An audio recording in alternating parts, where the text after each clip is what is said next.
नंगेली का नाम केरल के बाहर शायद किसी ने न सुना हो। किसी स्कूल के इतिहास की किताब में उनका जिक्र या कोई तस्वीर भी नहीं मिलेगी, लेकिन उनके साहस की मिसाल ऐसी है कि एक बार जानने पर कभी नहीं भूलेंगे, क्योंकि नंगेली ने स्तन ढकने के अधिकार के लिए अपने ही स्तन काट दिए थे। केरल के इतिहास के पन्नों में छिपी ये लगभग 100 से 150 साल पुरानी कहानी उस समय की है जब केरल के बड़े भाग में त्रावणकोर के राजा का शासन था।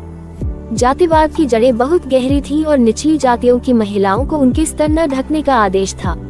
उल्लंघन करने पर उन्हें ब्रेस्ट टैक्स यानी स्तन कर देना पड़ता था।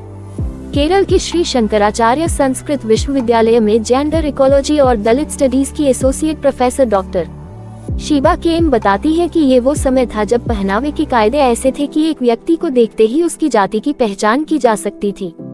डॉक्टर शीबा कहती हैं, ब्रेस्ट टैक्स का मकसद जातिवाद के ढांचे को बनाए रखना था। ये एक तरह से एक औरत की निचली जाति से होने की कीमत थी। इस कर को बार बार अदा कर पाना इन गरीब समुदायों के लिए मुमकिन नहीं था।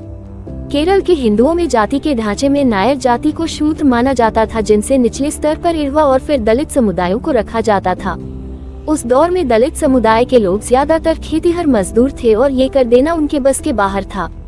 ऐसे में इरवा और नायर समुदाय की औरतें ही इस कर को देने की थोड़ी क्षमता रखती थी। डॉक्टर शीबा के मुताबिक इसके पीछे सोच थी कि अपने से ऊंची जाति के आदमी के सामने औरतों को अपने स्तन नहीं ढकने चाहिए।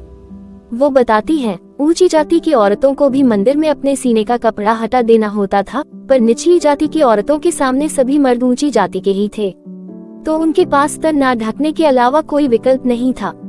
इसी बीच एरवा जाति की एक महिला नंगेली ने इस कर को दिए बगैर अपने स्तन ढकने का फैसला कर लिया।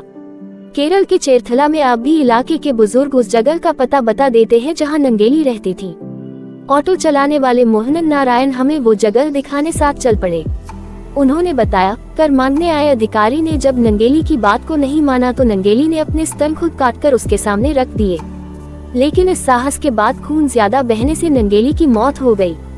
बताया जाता है कि नंगेली के दाह संस्कार के दौरान उनके पति ने भी अग्नि में कूदकर अपनी जान दे दी।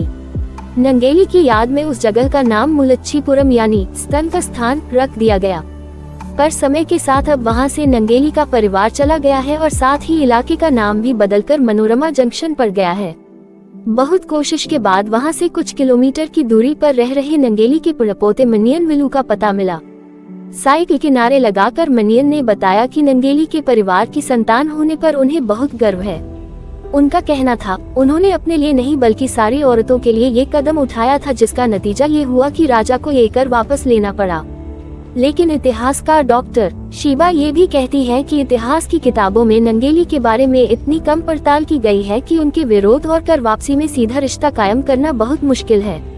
वो कहती हैं, इतिहास हमेशा पुरुषों की नज़र से लिखा गया है। पिछले दशकों में कुछ कोशिशें शुरू हुई हैं महिलाओं के बारे में जानकारी जुटाने की। शायद उनमें कभी नंगेली की बारी भी आ जाए और हमें उनके साहसी कदम के बारे में विस्तार से और कुछ पता चल पाए।